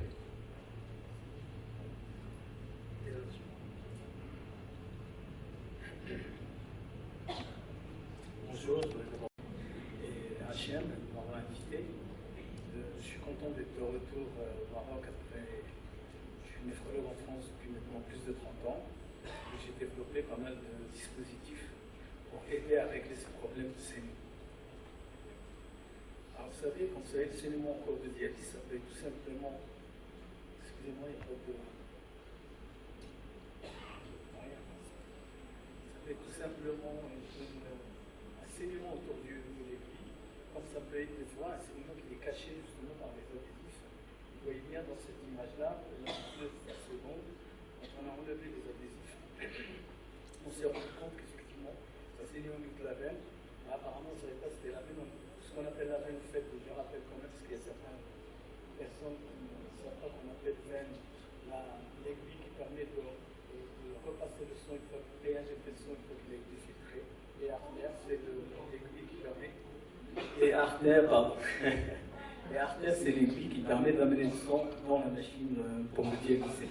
Et comme vous voyez, sur la troisième photo, vous avez carrément un délogement d'aiguilles veineuses.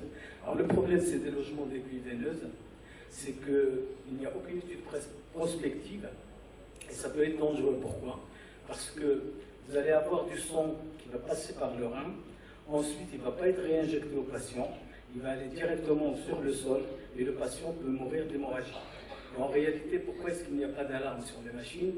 Tout simplement parce que la pression veineuse reste positive, tout simplement par la différence entre le diamètre de la tubulure de l'aiguille et la partie métallique. Les estimations, il y a Sondorini en 2008 qui avait fait une étude, il avait conclu que 400 hémodialysés US pouvaient être concernés par un événement grave de délogement d'aiguille, avec 40 à 136 décès par an sur une population de 400 000 dialysés aux États-Unis. Également une autre étude américaine en Pennsylvanie sur un centre de vétérans. Il y avait 32 événements de délogement d'aiguilles veineuses graves qui ont été signalés sur un an, ce qui représentait 6,1 de l'ensemble des événements indésirables liés à l'hémodialyse en Pennsylvanie pendant cette période. Il y a également Allemagne en 2008 qui avait estimé que la fréquence des délogements graves était de 0,17%. Un rapport US soutient que les délogements d'aiguilles veineuses surviennent plus de 200 fois par semaine aux États-Unis et comptent pour au moins 2 décès par semaine. Vous imaginez un peu les poursuites judiciaires aux États-Unis. Alors quel est le terrain sur lequel surviennent ces délogements? D'abord, il peut être lié aux patients. Ce sont souvent des patients agités, déments ou parkinsoniens. Les patients avec des tendances à l'hypoglycémie, à l'hypotension ou aux crampes. Les patients ursides parce que généralement les adhésifs ne collent pas bien, ou qui ont des hyperhidroses. Ça peut être lié à la fistule au niveau du bras avec des gros débits qui sont souvent, c'est souvent des fistules internes avec une visibilité des aiguilles qui est réduite. Et également, ça peut être sur des fistules avec sténose et avec des anévrismes. Et il ne faut surtout pas oublier que l'aspect cutané joue un rôle très important dans la fixation des aiguilles, en particulier chez les patients obèses et les patients diabétiques qui ont une structure de graisse sous-cutanée qui est différente, qui fait qu'il y a un mauvais effet valve lorsque l'aiguille s'en va, elle n'est pas bien retenue. Mais ça peut aussi être lié aux soignants par une méconnaissance de la technique de la cravate lors de la fixation des aiguilles. Ça peut être également l'angle de la ponction qui n'est pas respecté. Il faut au minimum un angle de 25 degrés pour les fistules natives et de 45 degrés pour les prothèses. Également, ça peut être un mauvais séchage du désinfectant. Il faut donc préférer la bétadine qui colle plus une fois qu'elle est sèche. Ça peut être lié au circuit du sang, c'est-à-dire que les lignes de sang sont mal amarrées. Ça peut être l'appareil de dialyse qui est disposé à l'opposé du bras du patient. Donc les lignes, elles deviennent finalement fonctionnellement plus courtes. Et également la fissure qui peut être recouverte par un bras. Ça peut être aussi lié au système de fixation, c'est-à-dire des bandes micropores non transparentes qui ne permettent pas de voir la fissure. Vous voyez ici, il y a d'autant plus qu'il y a 10 000 façons de fixer. Là, on est dans un même service et vous voyez très bien que chaque infirmière a sa technique de fixation. Il n'y a pas de standardisation de la fixation des aiguilles. Alors, quelle est la prévention? Il faut standardiser les pratiques en ce qui concerne la fixation des aiguilles. Cravate ou bien papyrus, qui est au fait un dispositif pour lequel j'ai déposé un brevet en 2008. Il faut former et éduquer les soignants à la notion de risque et des moyens pour les éviter. Ce sont les recommandations des grosses associations américaines d'infirmières de dialyse ou bien de l'EDTNA qu'il faut adapter en français. Il faut évaluer dès leur prise en charge dans le centre les patients susceptibles de déloger leur aiguille veineuse, qui sont souvent les patients déments parkinsoniens diabétiques avec risque d'hypoglycémie et les patients qui chutent ou qui tremblent. Il ne faut pas isoler dans les box les patients à risque, il faut les contrôler visuellement pendant toute la séance et surtout les 2 dernières heures parce que c'est souvent là que survient les délogements. Il ne faut pas recouvrir le bas de la fistule avec un drap ou une couverture, il faut reporter tous les événements de délogement, même partiels ou minimes, dans la liste des complications pendant la séance de dialyse. On avait fait une étude en 2010 avec la photo numérique qui a permis de détecter 22% de saignements qui n'étaient pas l'objet de délogement, mais qui étaient quand même assez importants pendant les séances de dialyse. Et il faut enfin suivre des recommandations précises, simples, que l'on peut reproduire et réévaluer. Vous voyez ici, là, il faut bien amarrer les lignes, et vous savez très bien, il existe pas mal de dispositifs dans le line clip, qui a été développé par une société danoise il y a à peu près 10 ans, mais apparemment ça n'a pas eu de suite. Il faut surtout bien amarrer les lignes, et qu'elles soient bien, qu'il y ait quand même la possibilité pour le patient d'étendre son bras et de le fléchir. Ça paraît des choses simples, mais ça peut sauver un patient d'un risque de délogement. Sinon, je vous montre le dispositif que j'ai développé, qui est le papyrus, qui est actuellement utilisé dans pas mal de centres en France et qui permet d'éviter d'utiliser énormément d'adhésifs et en même temps d'avoir une visibilité tout le temps pendant la séance pour éviter les délogements d'aiguilles.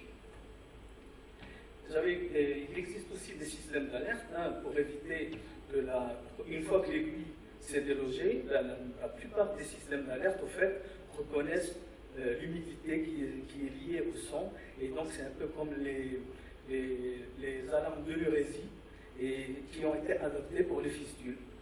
J'ai moi-même déposé un brevet dont on voit ici le schéma, le système Avatar, qui était un peu différent du système RedSense suédois, mais qu'on n'a pas développé plus que ça. Alors, vous savez qu'il y a des recommandations de l'EDTNA, qui est l'association des infirmières de dialyse européenne, qu'on peut consulter sur Internet, où effectivement ils indiquent 12 commandements pour éviter les délogements d'aiguilles, mais je ne m'attarde pas trop là-dessus, parce qu'on n'a pas le temps. Vous avez également l'association des infirmières américaines de dialyse, qui ont développé un système avec des scores. De 0 à 2, il y a moins de risque de délogement.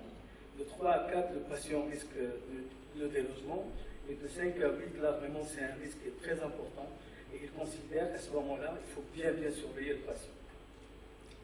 Alors maintenant, je vais vous parler un peu des saignements post-dialyse, c'est-à-dire la compression. Une fois que vous avez fini votre dialyse, vous avez retiré vos aiguilles, vous avez des problèmes de saignement prolongé chez certains patients, et quelles sont les solutions qu'on peut apporter. Sachez que ce sont des problèmes très fréquents, mais qu'il y a très peu de papiers. Il y a 2 papiers en particulier, un qui a été fait par un laboratoire américain qui commercialisait le chitosan, et au fait une colle tirée d'une coquille de crevettes japonaise qui était utilisée justement pour impiler des compresses avec cette colle et l'utiliser après dialyse pour arrêter les saignements. Et cette étude n'a pas pu prouver la supériorité par rapport à une compresse simple. Le deuxième, c'est les risques que j'avais moi-même inventé et développé, et pour lequel il y a une étude qui a été faite, publiée en 2013 dans Journal of Vascular Access, du Dr Boulanger, et cette étude avait prouvé la supériorité de l'IRIS à 3 minutes pour réduire le nombre de patients qui continuent à saigner à 3 minutes à 20% au lieu de 60% avec une compresse imprégnée d'hémostatique. L'épidémiologie de ces saignements prolongés, d'abord la fréquence est estimée entre 10 et 25% des séances. qui vont nécessiter plus de 20 minutes de compression et 9% qui vont nécessiter plus de 30 minutes de compression. Dans notre expérience, 2 à 3 patients sur 10 ont un problème de saignement prolongé à chaque séance, avec une moyenne de présence supplémentaire dans l'unité de dialyse de 20 minutes. Si l'on considère un centre de dialyse de 54 patients, cela revient à 125 heures ou bien une semaine de présence supplémentaire par an, juste en temps de compression. Si vous voulez, les causes de saignement, on peut les résumer en 3 aspects. Le premier, c'est le saignement peut être dû au contenu du sang. En particulier, plus votre sang est dilué, plus ça va saigner. Et dans ce cas-là, c'est soit l'hyperhydratation du patient, c'est-à-dire si le patient ne sort pas son poids 7, il va saigner beaucoup plus que quelqu'un qui sort à son poids 7. Le deuxième, c'est l'anémie.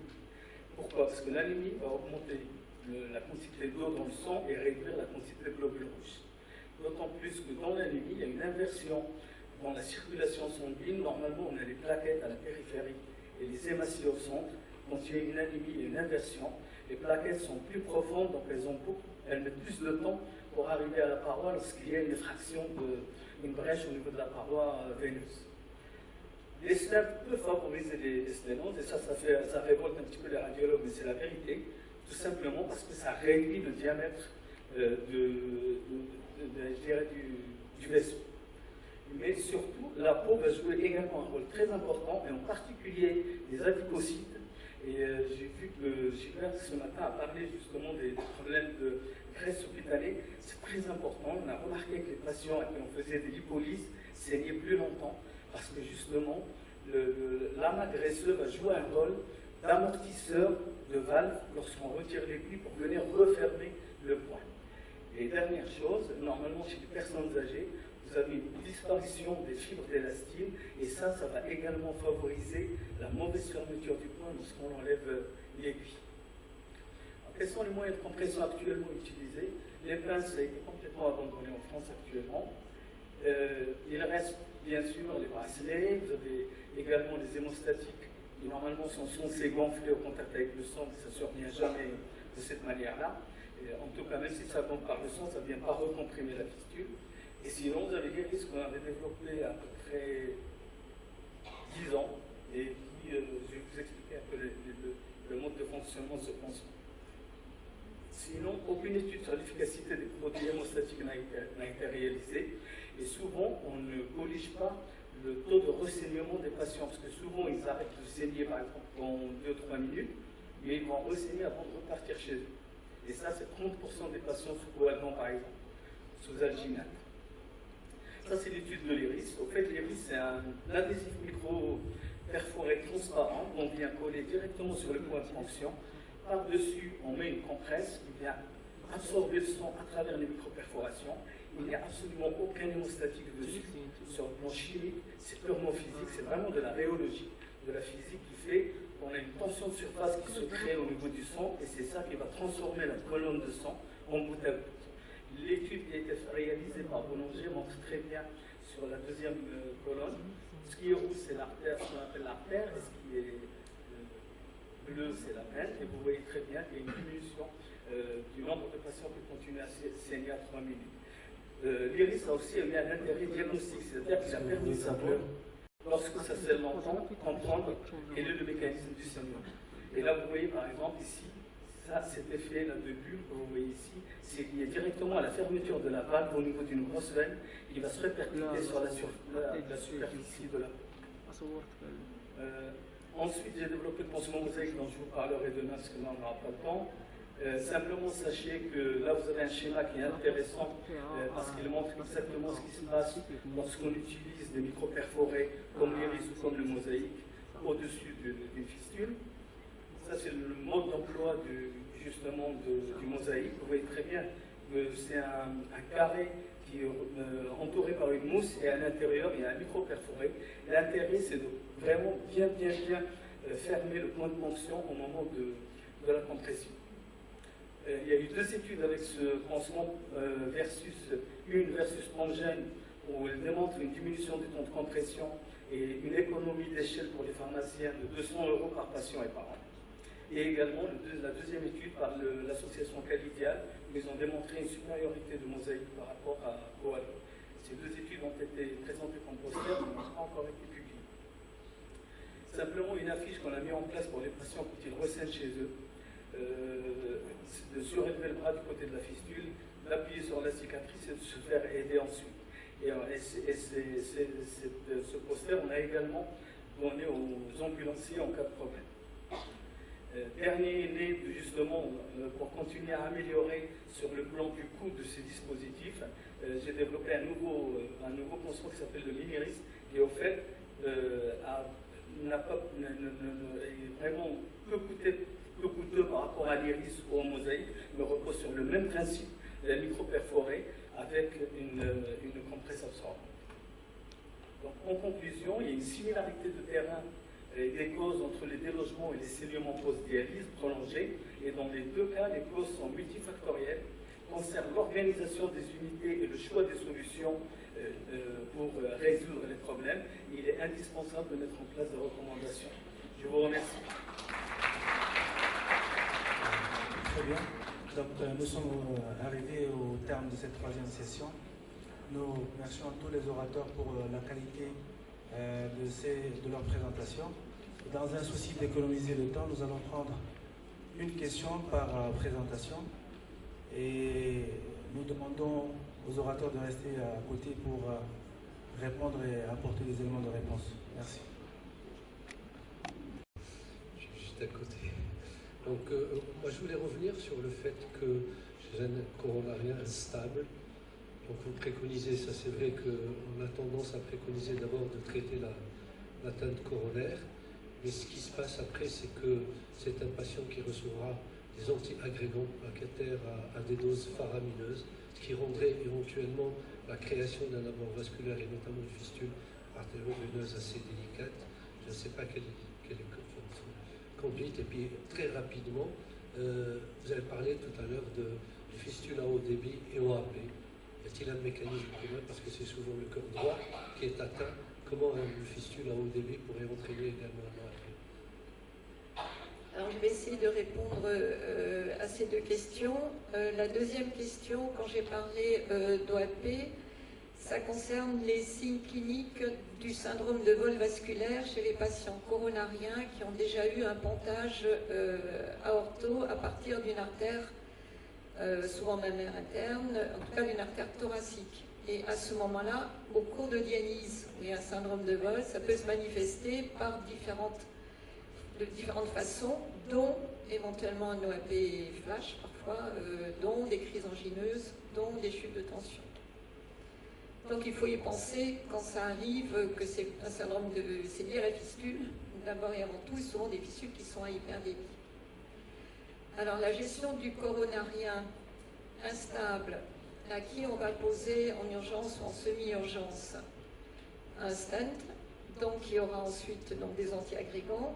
Effectivement, dans la vie quotidienne, ce n'est pas si facile que ça à résoudre, parce que si c'était déjà indialysé, si c'était déjà indialysé et qu'il a une autre voie d'abord, on va attendre le plus longtemps possible avant de créer la fistule artério-veineuse. Si c'est un patient qui n'était pas dialysé, il y a un risque très important qu'il ait besoin de dialyse immédiatement après la coronarographie, et à ce moment-là, vous n'allez pas non plus lui créer sa fistule alors qu'il vient d'avoir un angor instable, qu'il vient d'être stenté. Donc je pense que pendant quelque temps, vous allez dialyser sur cathéter, je pense. Et là encore se posera le problème de l'hémorragie et du risque hémorragique sur un cathéter veineux central. Mais c'est toujours le même problème, c'est toujours essayer d'évaluer le risque-bénéfice de tel ou tel geste dans des situations qui sont souvent des situations extrêmes. Merci. Maintenant, on passe à la présentation du docteur Chaukri concernant les saignements prolongés des fistules.